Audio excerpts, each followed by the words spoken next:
Abby, explain to me how you became pro-life, so to speak. Well, there had been a few things that had taken place during my time with Planned Parenthood in that last year that caused me to really question what we were doing. But ultimately, watching a live ultrasound guided abortion procedure of a 13-week-old baby in the womb and seeing that baby fight and struggle against the abortion instruments only to end up losing its life, um, that really caused me to question what I was doing and question the humanity of the unborn. And I realized that I was on the wrong side of this debate. And so I left Planned Parenthood and have been speaking out against their practices and speaking out against abortion and really trying to help bring healing to men and women who have also been affected by abortion. Right, ever since that moment, you've been so outspoken about the horrors of abortion. Has Planned Parenthood ever responded to you?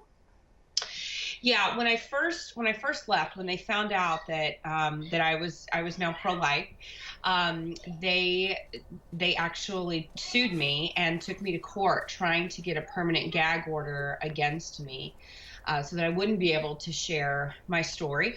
Obviously, they lost. You can't sue somebody just because they had a change of heart and became pro-life, and so here we are today. But I don't really hear from them very often anymore. I think they try to just ignore me and ignore what I'm doing.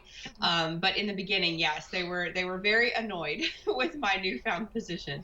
Now, when you started your work in Planned Parenthood, you started because you said you wanted to help women in need.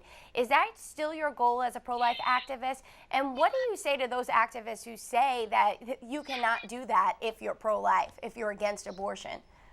Yeah, I mean, it's still, I got into Planned Parenthood because I wanted to help women, and ultimately I got out of Planned Parenthood because I realized I was not truly helping women in their most vulnerable time of need.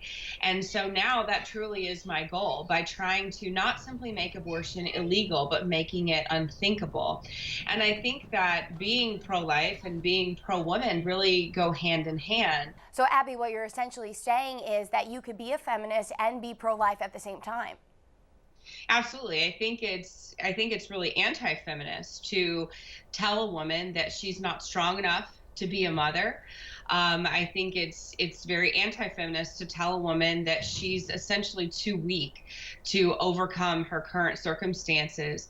And so really, and even the early feminists, the first feminists, were pro-life because they recognized that the weakest thing that a woman can do is to separate herself from her biological child in the womb. And Abby, you are speaking at this year's March for Life rally. You're one of the main speakers.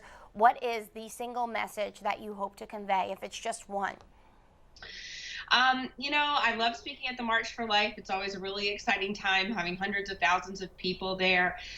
This year, the March for Life theme is pro-life is pro-science, unique from day one. And so I really want to talk about what that means and why, for me, my faith is an important part of my pro-life journey.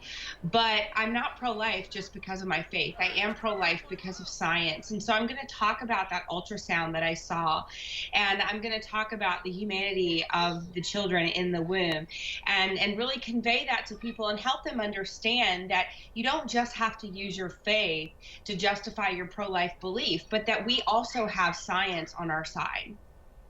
Awesome. Abby, thank you so much, and we'll see you there. Thank you so much.